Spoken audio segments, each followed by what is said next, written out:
What would you do if a simple mistake changed a life forever?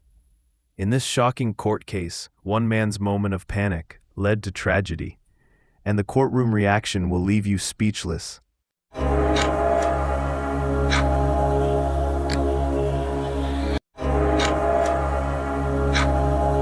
Good morning. Are you Johnny Jacobo Ramon? Yes. And Mr. Ramon, you were previously in court and entered a plea of guilty to the second-degree felony offense of accident involving death. And that was a plea agreement of a cap of 15 years in prison. I have received the pre-sentence report. Has everyone had an opportunity to review that report? Defense has. Are there any additions or corrections? No, Your Honor.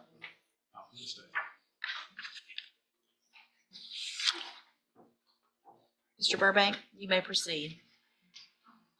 Your Honor, this is a tragic accident. If you read the factual basis, which I know you did, the person was walking across the street at nighttime,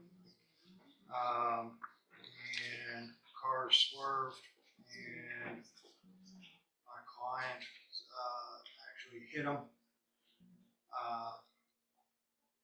As reflected by the charge, he failed to stop. He panicked, as reference to his version, that is on page 1, and then was stopped up in Lumberton.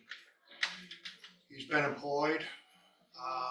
He has family up in Woodville. He's been employed. He's got one problem. He is not a U.S. citizen. I would be arguing for probation in this case, but it is my understanding that there is a hold on him by immigration, and that he probably will not, if he got probation, he wouldn't be released.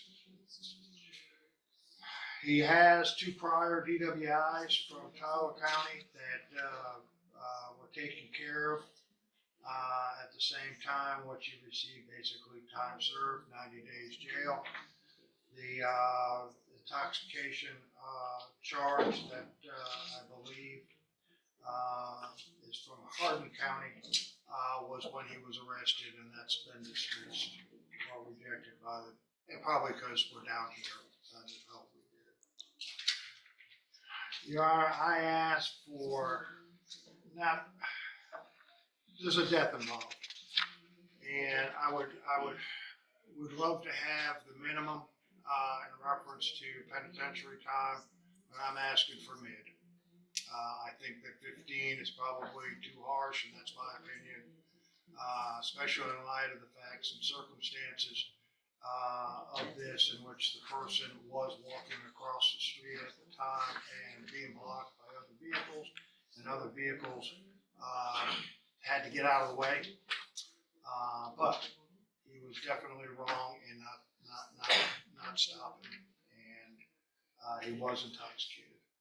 I would ask for anything less than the 15, because I know where he's going to go, and that's a sad thing, but he's not here legally, and I don't know if he would like to address the court.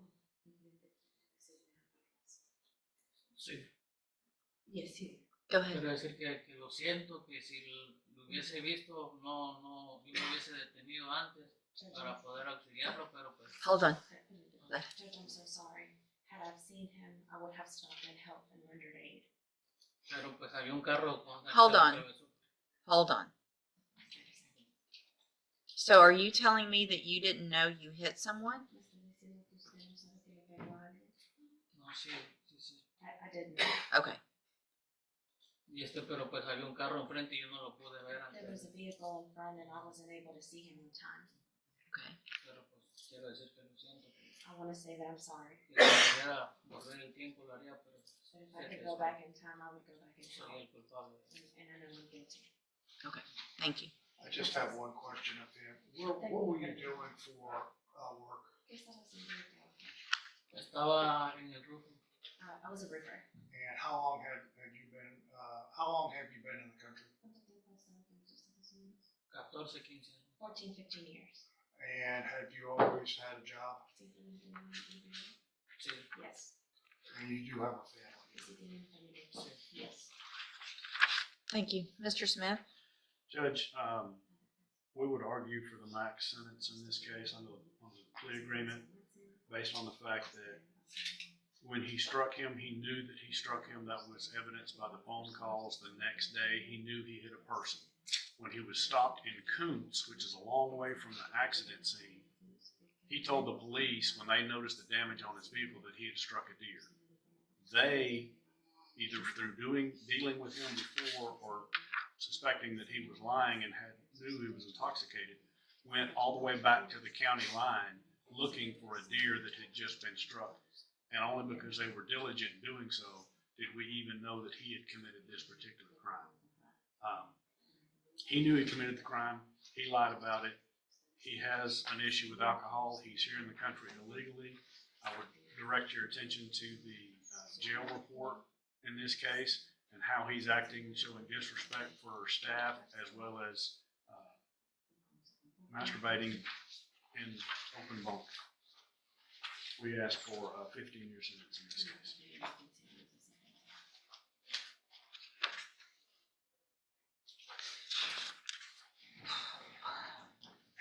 Mr. Jacobo Ramon,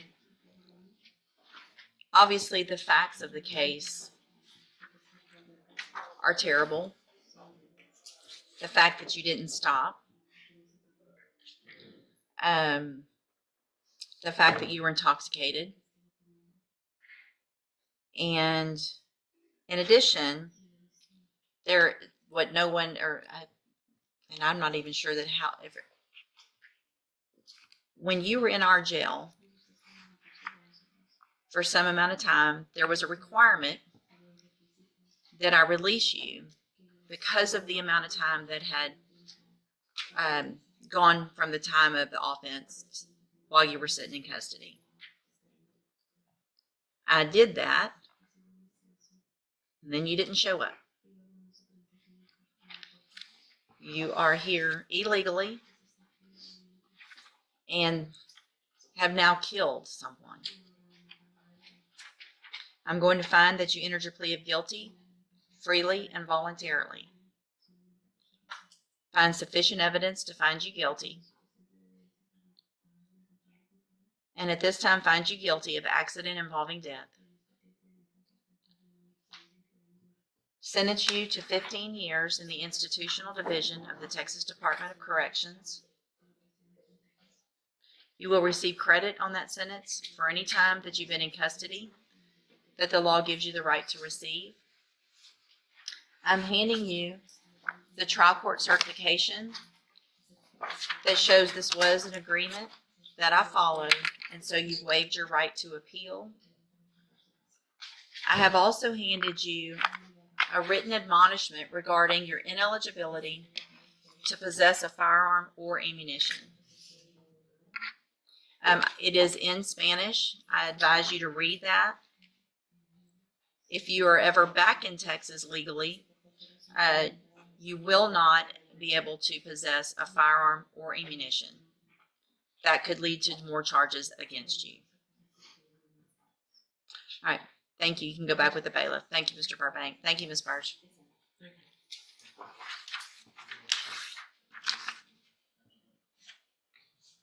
Mr. LeBlanc, are you ready on Corey? Justice has been served, but the story doesn't end here.